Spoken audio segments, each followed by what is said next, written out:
우리 앞조사 같이 시작하겠습니다. 사랑하고 축복합니다.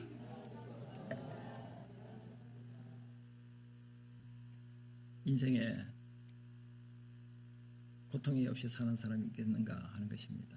고통이 없이 사는 인생이 있느니가?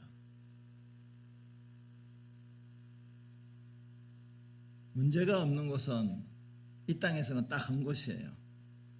어딜까요? 공동묘지.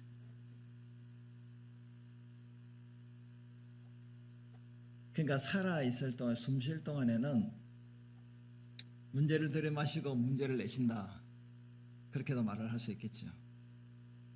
죽기 전에는 고통과 시련과 아픔은 계속된다.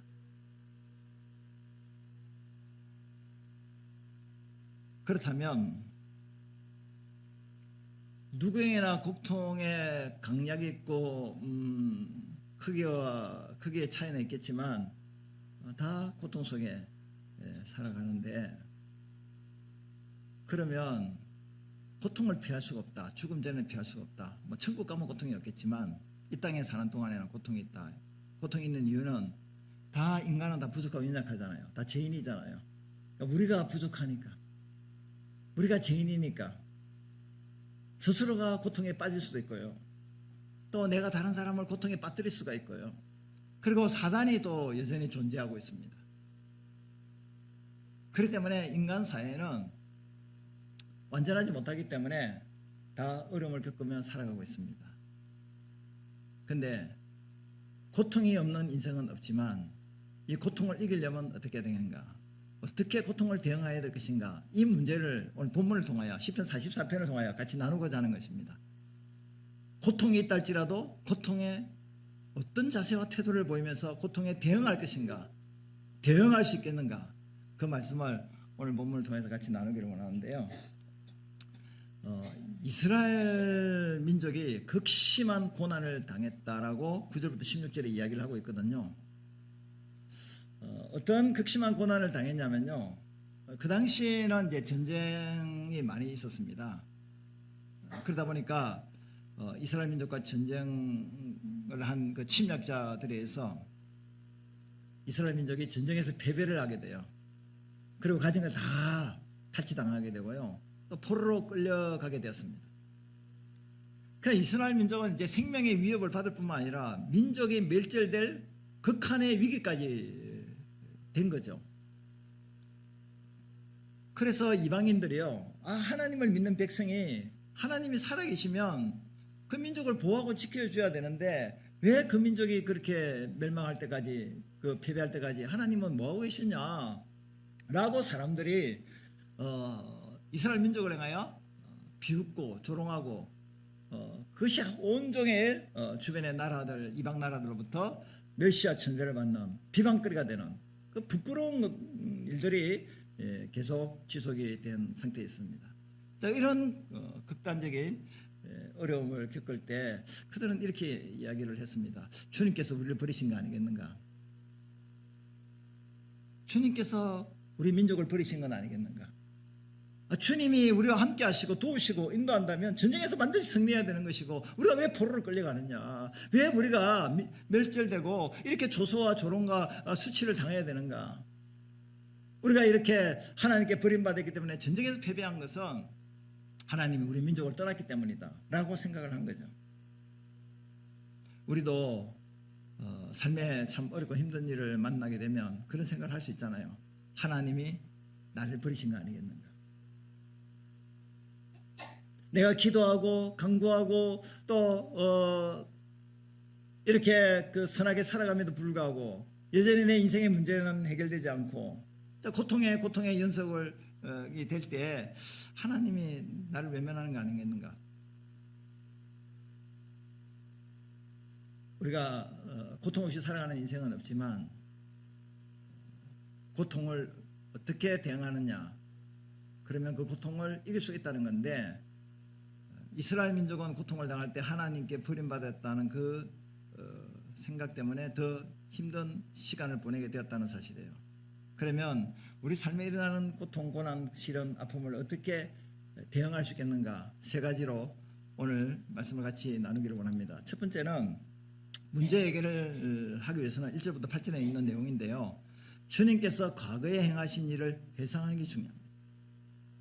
하나님께서 과거에 나에게 베푼 은혜를 회상할 때 문제를 해결하셨다는 거예요. 오늘 1절 2절에 보시면 하나님이여 주께서 우리 조상들의 날 곧 옛날에 행하신 일을 그들이 우리에게 일러주매 우리가 우리 귀로 들었나이다. 주께서 주의 손으로 뭇 백성을 내쫓으시고 우리 조상들을 이 땅에 뿌리박게 하시며 번성하게 하셨나이다. 그러니까 이스라엘 민족의 조상들이 주님이 그들에게 행하신 은혜의 역사를 후손들에게 자자손손 과거에 하나님이 일하신 일을 귀로 전달했다는 거예요. 여러분, 이 성경의 역사는요, 하나님의 역사고 또 우리의 삶의 역사는 하나님의 역사예요. 그래서 역사를 영어로 히스토리인데 히스토리를 떼면요, 그의 역사예요. 그러니까 역사는, 세상 역사는, 우리 개인의 가정사는, 또 우리 개인사는 다 그분의 역사예요. 그분의 역사. 우리가 인생을 살아가는 것 같지만요, 우리 홀로 하나님이 내버리지 않고 우리 인생을 살아가는 그 걸음걸음마다 하나님의 손길이 다 있기 때문에 나의 개인사가 아니고 나의 가정사가 아니고 내 인생의 삶의 여정길에 하나님이 동행하기 때문에 하나님의 역사라는 거예요.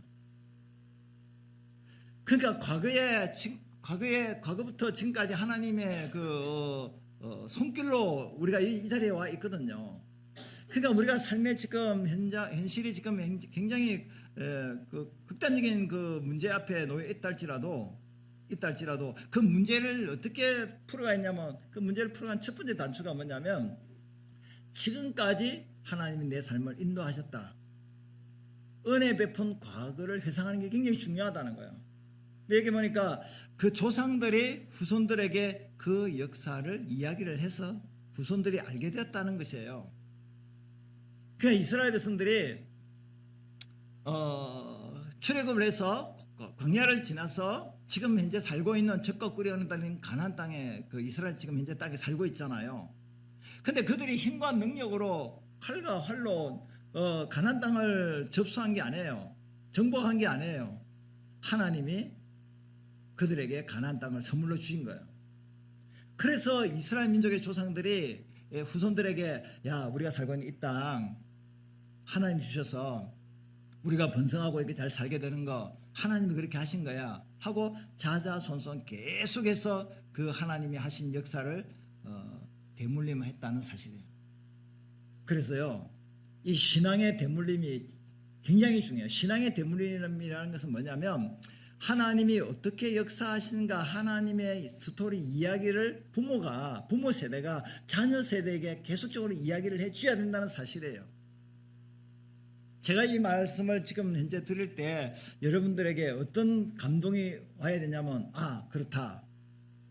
지금까지 내가 가정사의 하나님 역사, 우리 교회사의 하나님 역사, 우리 한국교회, 대한민국의 하나님 역사, 이 전 세계의 인류사의 하나님 역사 손길을 내가 자녀에게 이야기하지 못했다. 아니, 뭐 너무 크게 확대해서 이야기하지 않는다 할지라도 부모에게 아니 우리 가정에 어떻게 하나님의 손길이 있었는가, 우리 사업장에, 직장에, 가게에 하나님의 어떤 역사하심이 있었는가, 그 이야기를 부모가 자녀들에게 해줘야 된다는 사실입니다.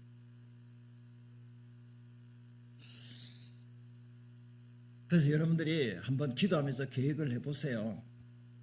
아무리 자녀들이 집을 떠났다는 건 다른 게 아니고, 이제 격기에서 지금 학교생활하든지 직장생활하든지 결혼해서 이렇게 떨어져 산다 할지라도요, 지금 현재 부모 품에 있으면 말할 것이 더 좋겠지요. 부모님 품에 있으면.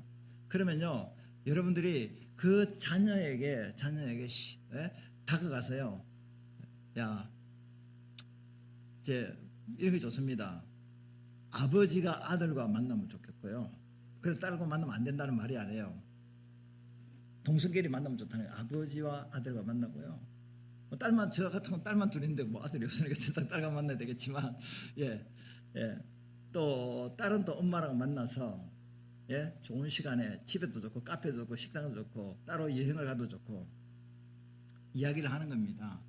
하나님이 아빠에게 엄마에게 이렇게 역사해서 이렇게 결혼을 하고 이렇게 우리가 살게 되고 이렇게 가게를 또 사업을 이렇게 하게 되었다 하면서 하나님의 역사 스토리를 자녀들에게 이야기해 주는 거예요. 저는 그런 의미에서 가족여행을 해야 되는 거고요. 앞으로 저는 계속해서 가족여행을 할 것이고요. 사이도 다 됐고 전부 다 자손 다 됐고 같이 가는 거예요. 대가족이 같이 가는 거예요. 다른 이유가 없어요. 같이 가서 예배를 드리고 같이 여행을 하면서 무슨 이야기를 하겠습니까? 우리 인생의 역사하신 하나님의 이야기를 한다는 거예요. 거기에 포인트가 있는 거예요. 그런데 이런 것은 있어요. 내가 어떻게 하는지 애를 가정예배를 드려야 되게 해야 될 텐데 어떻게 우리 애를 신앙적으로 하나님 된 이야기를 해야 되는데 근데 마음 먹고 가정여행을 떠나고 또 만나고 만난데 예? 그 기회를 포착하기 위해서 그 타이밍을 맞추려고 했는데 그것이 1년이 지나갈 수도 있어요. 1년이 예. 여기 입이 말이 여기까지 나왔는데 환경 여건 형편이 안 되다 보니까 예?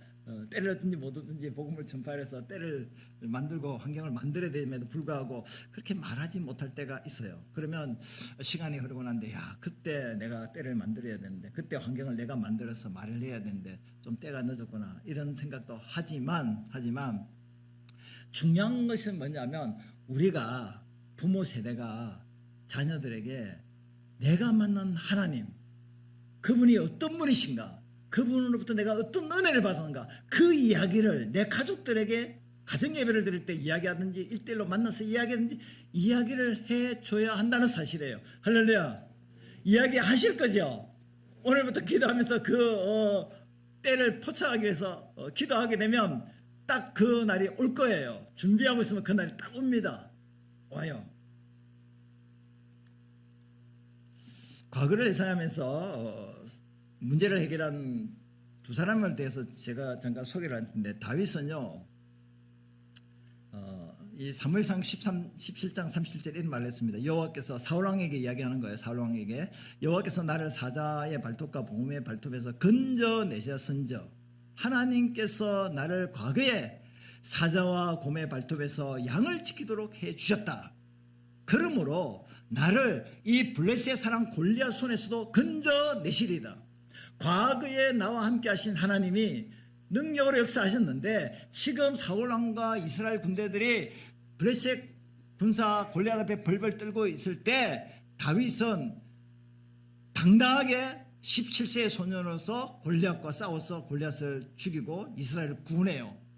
어떻게 그런 용맹스러운 용기가 담담히 나왔는가? 과거에 하나님이 자신과 역사했던 그 놀라운 역사를 체험했기 때문에 그래서 현재 어려움을 당당하게 대항해서 이겨나간 모습을 보게 됩니다. 한 사람은 갈렙인데요.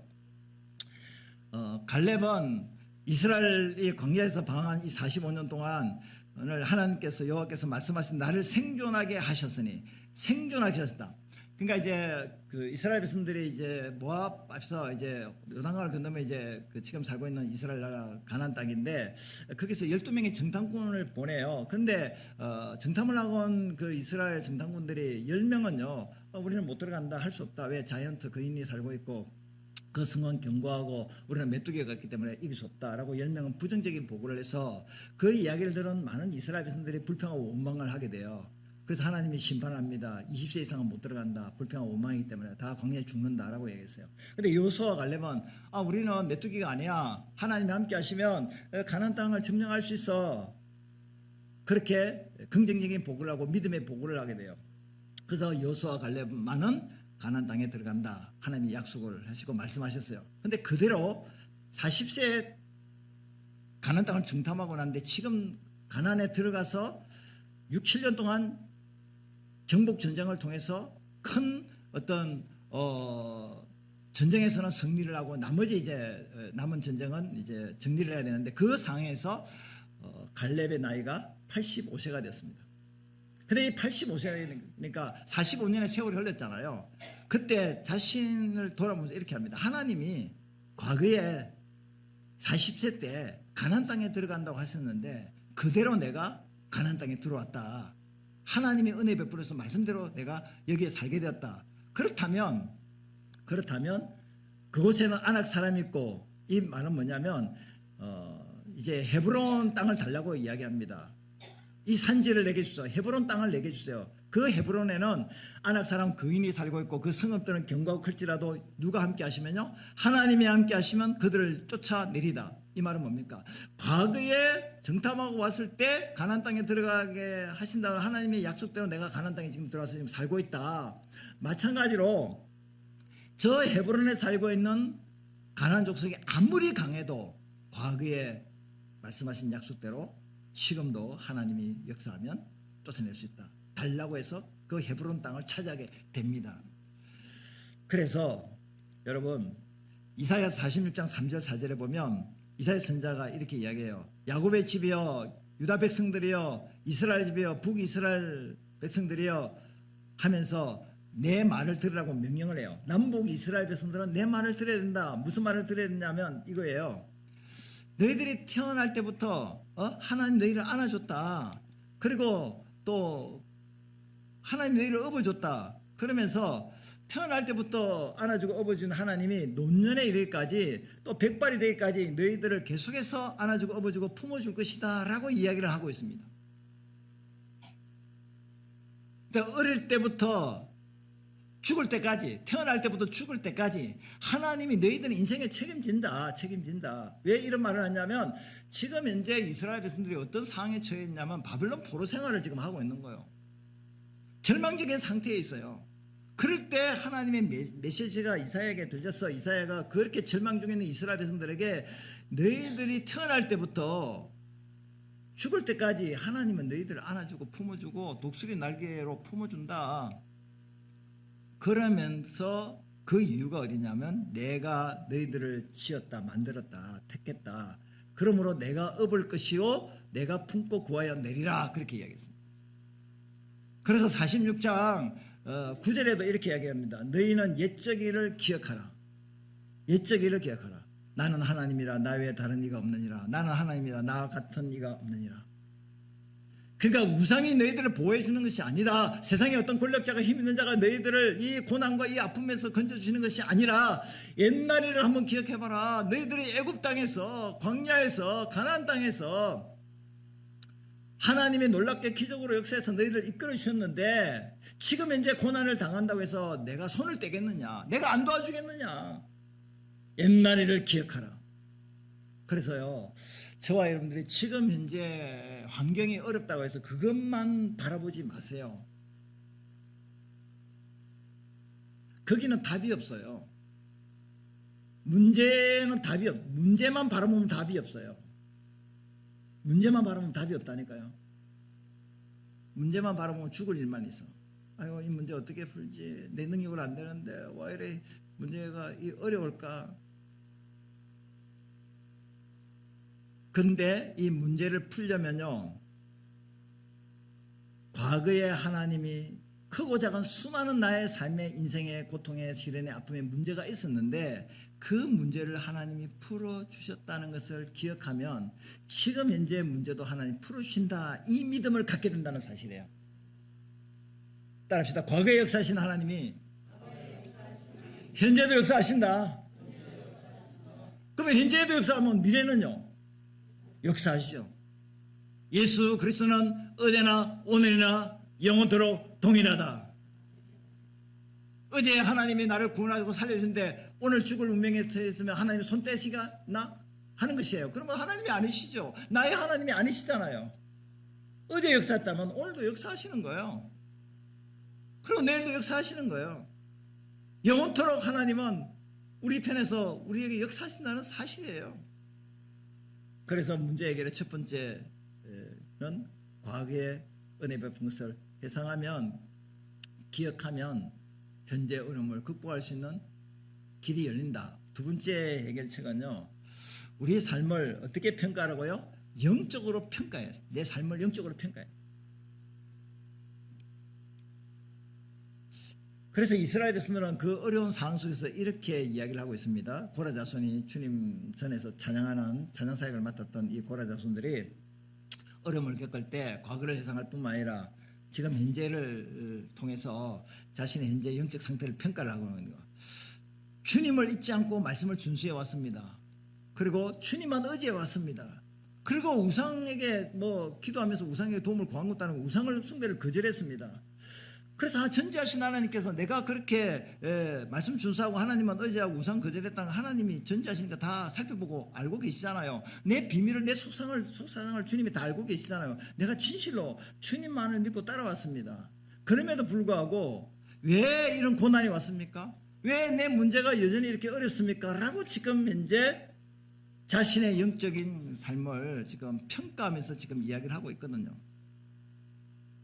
그러니까 저도 그렇고 여러분도 그렇고 우리에게 시련이 왔을 때요. 시련이 왔을 때 그 시련만 주목하지 말고 과거에 베푼 은혜를 기억하고, 두 번째는 이 시련이 왜 왔는가, 왜 고난과 시련과 고통이 왔는가, 나의 영적인 상태를 점검하고 체크하고 평가하는 게 중요하다는 거예요. 진단을 해야 돼. 진단을. 시련이 왜 왔는가를 진단을 해야지 어떻게 시련을 풀어갈 것인가 답이 나오기 시작한다는 거예요. 근데 오늘 이스라엘 백성들은 아무런 잘못도 없는데, 내가 말씀대로 순종하며 살았는데 왜 이런 시련이 왔나, 이 뜻이잖아요. 그렇다면 우리가 영적인 평가를 할 때 두 가지로 평가를 해야 돼요. 첫 번째 평가는요, 죄입니다. 죄. 시편 38편 3절 4절 다윗의 시인데요. 이렇게 다윗이 이야기합니다. 주의 진노로 말미암아 내 살에 성한 곳이 없사오며 나의 죄로 말미암아 내 뼈에 평안함이 없나이다. 내 죄악이 내 머리에 넘쳐서 무거운 짐 같으니 내가 감당할 수 없나이다. 그러니까 다윗은 지금 왜 시련이 왔느냐, 고통이 왔느냐, 자신의 죄 때문에 왔다고 지금 이야기를 하고 있습니다. 우리 가운데 지금 이제 시련을 겪고 있는 분이 있어요. 고통을 겪고 있는 분이 있어요. 그 한번 진단을 해보셔야 됩니다. 그 진단을 해보면, 내가 하나님 말씀 불순종했구나, 하나님 징계구나. 그러면 어떻게 해야 돼요? 진단을 해보고 어떻게 하면 그 불순종의 문제를 해결할 수 있게요? 회개하면 됩니다. 할렐루야. 회개하면 돼요. 지금까지 내가 잘못 살았기 때문에 이런 어떤 가정의 불상사가 일어나고 부모와 자녀 간의 관계도 안 좋고 내 신앙생활을 제대로 하지 못한 것에 대해서 이 시련을 통해서 깨닫고 회개하면 다시 회복이 된다는 사실이에요. 저도 이제 가정예배가 가정예배되고 또 이제 부모가 가정의 제사장 역할을 하기 위해서 자녀의 관계 속에서 또 아내와 관계 속에서 해결할 수 있는 첫 번째 그 문이 뭐냐면 회개예요. 회개. 아내에게 죄를 회개하는 거예요. 남편에게 죄를 회개하는 거예요. 그리고 부모와 자녀 간에서 자식들에게 부모가 잘못했다고 회개하는 겁니다.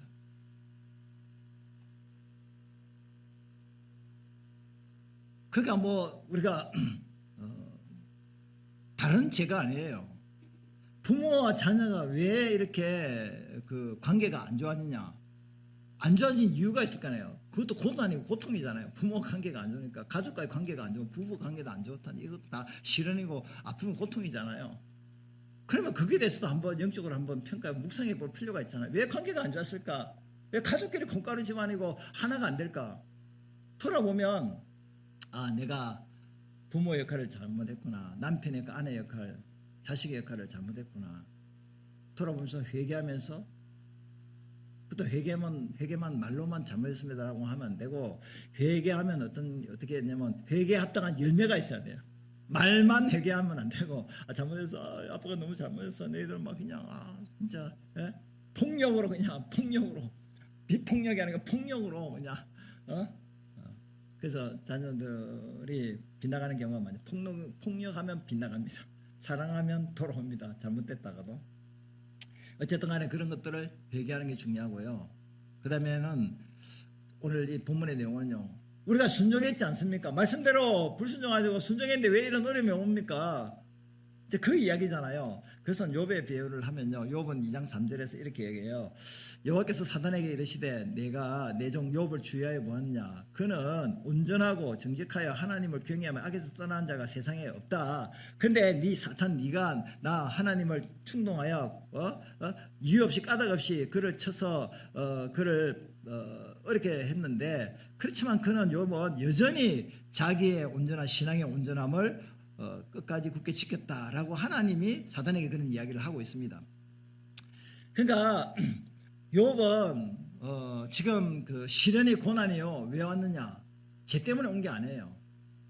죄 때문에 왔다면 회개하면 됩니다. 어떤 죄든지. 근데 욥은 죄 때문에 온 게 아니에요. 이유 없이 왔어요. 왜냐하면 사단이요 하나님께 고자질한 거예요. 사단은 항상 고자질하는 참소자예요. 그래서 하나님, 욥이요 하나님을 잘 섬기는 거는요 까닭이 있어 섬기는 겁니다. 이유가 있어 섬깁니다. 하나님이 복 주셨으니까 섬기지. 그 복을 다 거둬가면 아마 하나님 욕할 거예요. 그러니까 하나님이 허락을 한 거예요. 그래서 사단이 이제 유혹을 하죠. 그래서 하루아침에 재산을 다 잃어요. 부자가 거지가 돼요. 그리고 10남매가 세상을 하루아침에 다 죽어요. 그리고 자기 몸에는 악성 피부병에 병이 들었어요. 다 잃은 거죠, 쉽게 말하면.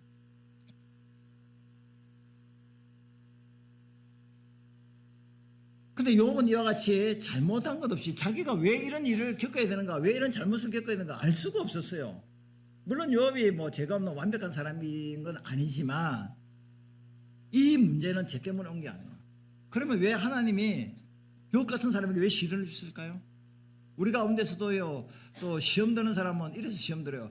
내가 기도도 열심히 하고 예배도 안 빠지고 열심히 드리고 또 11조도 헌금 생활도 하고 봉사도 하고 내가 그렇게 착하게 선하게 말씀대로 살고, 그런데 왜 우리 가정에 이런 어려움이 있느냐? 왜 내 삶에 경제적으로 생활적으로 육체적으로 어려움이 있느냐? 라고 생각하고, 하나님이 살아계시면 이런 일이 왜 발생하느냐? 있을 수 없는 일이다 라고 생각하고 불평하고 원망하고 좌절하고 절망할 수가 있거든요.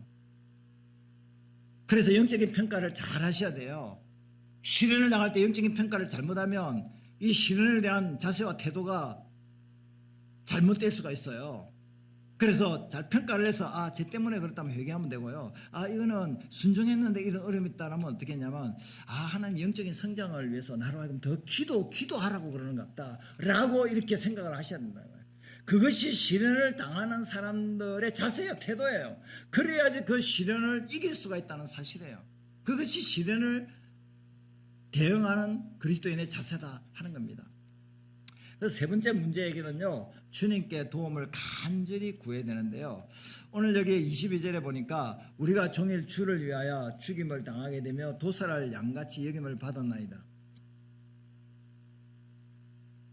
그러니까 주를 위하여라는 말은 뭐냐면 종일 우리가 하나님 말씀대로 뜻대로 이렇게 살지 않았습니까? 그런데 결과적으로는 지금 우리가 적에게 패배해서 지금 포로로 끌려가고 생명 위협을 느끼는 죽임을 당하게 되는 이 도살할 양같이 그렇게 우리가 지금 되었습니다. 이건 뭐 어떻게 된 겁니까? 지금 그렇게 지금 자신의 그 상황을 이야기를 하고 있잖아요. 그러면서 23절에 주여 깨소서 어찌하여 주무시나이까 일어나시고 우리를 영원히 버리지 마소서 어찌하여 주의 얼굴을 가리시고 우리의 고난과 압제를 잊으시나이까. 지금 이유 없이 까닭 없이 죄도 없는데 이런 고난을 당하고 있을 때 그들은 하나님 앞에 이렇게 기도를 합니다. 하나님, 이 문제 왜 해결하지 않고 주무시고 계시는 거예요? 하나님 왜 침묵하고 계시는 겁니까? 그리고 왜 얼굴을 우리가 아픔을 고통을 겪고 있는 것을 주목하고 보시고 의인이 고통당할 때 건져주셔야 되는데 왜 얼굴을 돌리고 못 본 척하고 있습니까? 지금 이 말을 하고 있는 거잖아요. 왜 시인이 이렇게 기도를 하고 있냐면요, 너무 절박하잖아요. 지금 상황이 절박하니까 하나님 우리 좀 보살펴 주세요. 우리 좀 도와주세요. 이 표현을 시적으로 지금 하고 있는 겁니다. 시적으로. 왜 주무시고 계십니까? 하나님 주무시지 않잖아요. 근데 왜 주무시고 있냐고요. 왜 얼굴을 우리에게서 돌려서 안 쳐다보고 있는 겁니까? 좀 돌아보세요. 좀 깨어나세요. 우리가 지금 죽을 운명에 놓여 있습니다. 그 말이잖아요. 그러면서 25절에 우리 영혼은 진토 속에 파묻히고 우리 몸은 땅에 붙었나이다. 25절의 말씀은 그래요. 우리가 이제 아무 힘이 없습니다. 이제 땅 밑으로 들어갔습니다. 몸은 땅에 붙어 있습니다.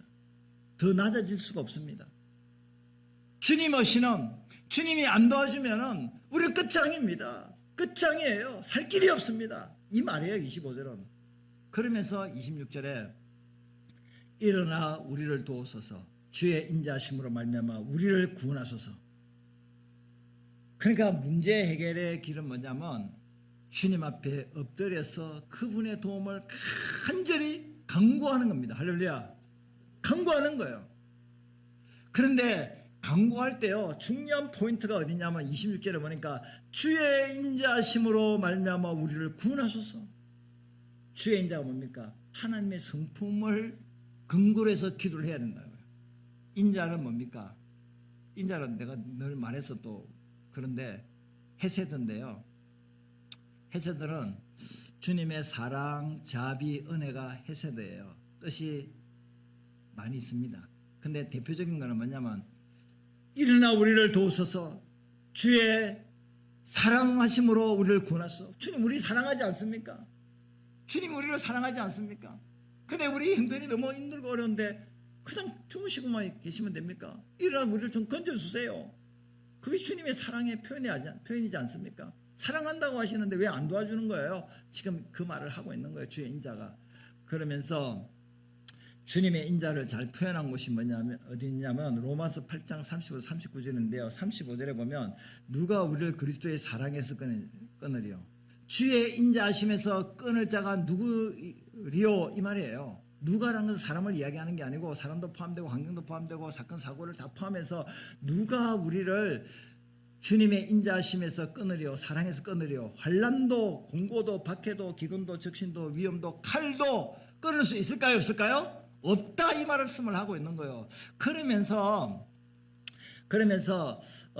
그 22절에 이야기를 했잖아요. 우리가 종일 주를 위하여 죽임을 당하게 되며 도살할 양같이 여김을 받았나이다. 이 이야기를 이 말씀을 사도 바울이 여기에 36절에 똑같이 이야기를 해요. 기록된 바 시편 44편 22절에 우리가 종일 주를 위하여 죽임을 당하게 되며 도살당할 양같이 여김을 받나야 한과 같으니라. 이 말은 뭐냐면 환난 공고 박해 이런 것들로 인해 우리가 도살당할 양같이 이런 어려움을 겪고 있지만 중요한 것은 30절에 그러나 이 모든 일에 우리를 사랑하시는 이로 말미암아 어떻게 된다고요? 우리가 넉넉히 이기리라. 할렐루야. 따라합시다. 우리가 넉넉히 이기리라. 지금 36절에 있는 시편 44편 22절이 이스라엘 백성이 지금 현재 처한 환경이잖아요. 근데 이 말씀을 사도 바울이 가지고 와서 인용하기를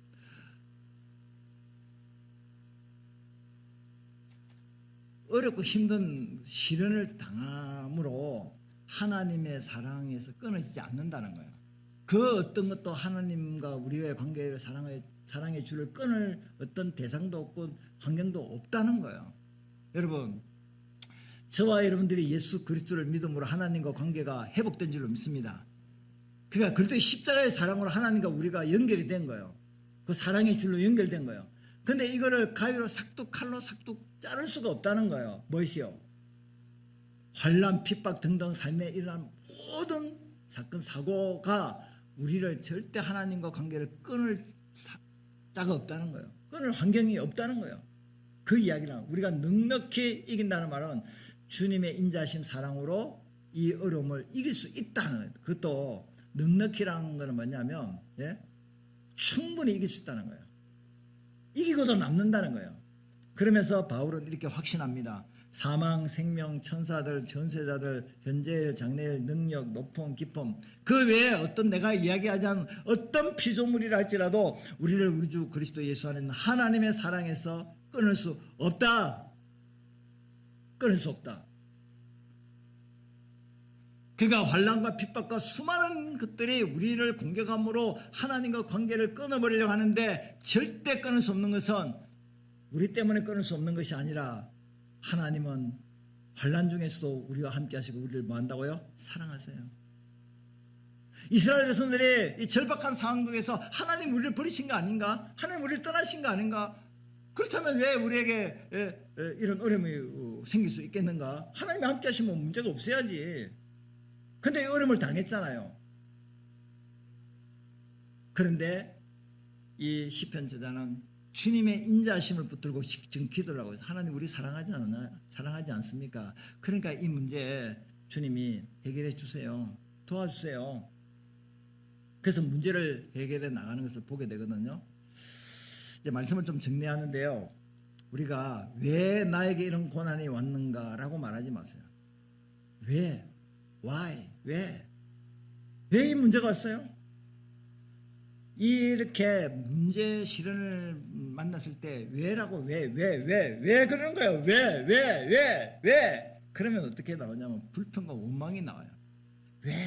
왜 나만 겪는 고난이냐고 불평하지 마세요. 하나님 왜 나만 미워하는 거예요? 왜 나에게만 이런 고통이 오는 거예요? 왜 그러시는입니까 하나님? 왜 그러시냐고요? 왜라고 고난을 당할 때 왜라고 묻지 마시고 어떻게 물어야 되느냐? 와시라고 물어요. 무엇? 고난이 나에게 주는 유익이 무엇인가? 뭐 때문에 이런 고난이 왔을까? 고난을 주는 목적이 뭘까? 고난을 통하여 내게 무슨 도움이 되는 것인가? 하나님 뜻이 있겠지. 라고 무엇 때문에 고난이 왔을까? 물으라는 거예요. 하나님 앞에. 물으라. 고난에 이유가 있다, 뜻이 있다는 거예요. 여러분, 하나님이 우리를 죽이려고 고난 주실까요? 예수 십자가로 우리를 구원한 하나님의 자녀를 죽이려고 고난과 시련, 고통을 주겠냐고요.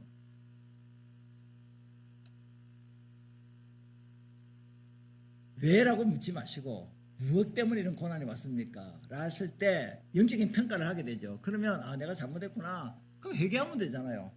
회개.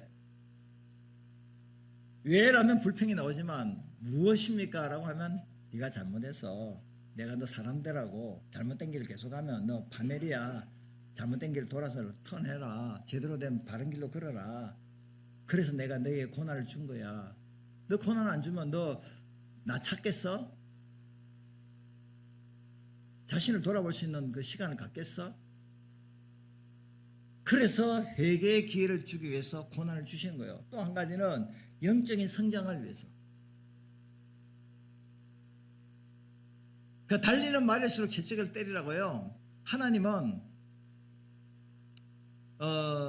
그 사도 바울이 삼천천을 경험했잖아요. 천국에 갔다 왔잖아요. 그리고 대단한 능력을 받았잖아요. 근데 육체에 가시를 줬잖아요. 육체에 가시. 육체에 병이 들었다는 거예요. 고치지 못할 병이에요. 하나님께 기도했더만 내 은혜가 내게 족하도다. 그 병 가지고 살아라는 거잖아요. 그러면 아픔에 고통이 있을 때 뭘 생각합니까? 내가 자만하면 안 되겠다. 교만하면 안 되겠다. 내 능력이 약한 데서 온전하심이라. 그 약한 것이 있으니까 누구를 의지하죠? 주님을 자꾸 의지하게 되는 겁니다. 주님을 의지하게 돼요.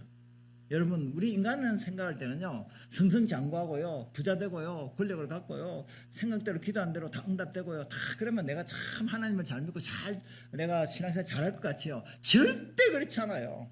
절대 그렇지 않습니다. 그러니까 막다른 골목에 도달하고 참 그 고통을 느끼고 어려움을 겪을 때 내가 생각대로 계획대로 안 될 때요, 그때 무릎을 꿇어요. 정말 주님, 내 힘으로 안 되는군요. 내 계획대로 안 되는군요. 정말 주님이 안 도와주면 인생 진짜 살기 힘들군요. 그래서 자기를 돌아보면서 자기를 낮추면서 회개할 건 회개하고, 그리고 하나님을 더 잘 믿고 하나님께로 나가야 되겠다. 내 인생의 문제는 내가 해결하는 것이 아니라 그 누가 해결해 주는 것도 아니고 하나님의 손안에 내 인생이 있구나라고 생각하고 하나님을 더 가까이 할 수 있는 기회를 갖게 되거든요. 그런 것 같아요. 살 사람은 어렵고 힘든 일을 당하더라도 하나님 품으로 가요. 근데 죽을 사람은요, 하나님 어려움을 당하면 하나님 품으로 안 가고요, 더 세상으로 가요. 더 세상으로, 더 빗나가는 사람도 있어요. 그러니까 내가 교회 안 나간다 했잖아. 나 그러니까 기도하지 않는다고 그랬잖아. 나 그래서 예수 안 믿는다고 그랬잖아. 그리고 더 반대로 나가는 사람이 있고, 어려움을 당할수록 더 주님께로 나갈 수 있는 사람도 있어요. 여러분, 주님을 떠나면 살 길이 없어요. 포도나무에 가지가 붙어 있어야지 열매를 맺는데, 가지 홀로는 열매를 맺을 수가 없어요. 포도나무가 누굽니까? 예수 그리스도. 가지는 우리잖아요. 주님께 붙어 있어야 열매를 맺지. 주님을 떠나서 내 힘으로는 영양분을 공급을 못 받는다니까요. 그래서 영적인 문제나 육신적인 문제나 모든 문제를 이길 수 있는 공급자는 우리 주님이세요. 그래서 고난을 당할 때 왜라고 말하면 불평하는데, 왜라고 말하지 마시고 무슨 뜻이겠죠? 나에게 어떤 유익을 주려고, 어떤 축복을 주려고 이런 어려움을 겪게 하십니까? 라고 물으시면 주님이 우리를 선한 길로 인도하세요. 그래서 마지막 결론 부분은 누구에게나 고통은 다 있다. 그러나 어떻게 고통을 대응할 것인가, 우리 자세와 태도가 살 수 있느냐, 문제를 해결할 수 있느냐, 그렇지 못하느냐, 결정은 고통에 대한 대응하는 자세와 태도다. 그래서 우리가 주님께서 과거에 베푸신 은혜를 회상하면서 고통을 대응하고, 그리고 우리 삶을 영적으로 평가하면서 회개할 건 회개하고, 또 기도로 계속 하나님의 때를 기다리면서 하나님이 좋은 걸 주시려고 그러는 것 같다라고 그렇게 좋은 바른 평가를 하는 것이고, 세 번째는 인자하신 주님께 도움을 계속적으로 구하는 겁니다. 그래서 고통에 대한 대응 세 가지: 회상하라, 평가하라, 구하라. 제가 여러분들에게 하면 딱 세 가지만 하면 됩니다. 회상하라, 평가하라, 구하라. 고통에 대한 대응, 회개하라, 평가하라, 구하라. 고통에 대한 대응책 세 가지. 첫째, 회상하라, 평가하라, 구하라. 할렐루야.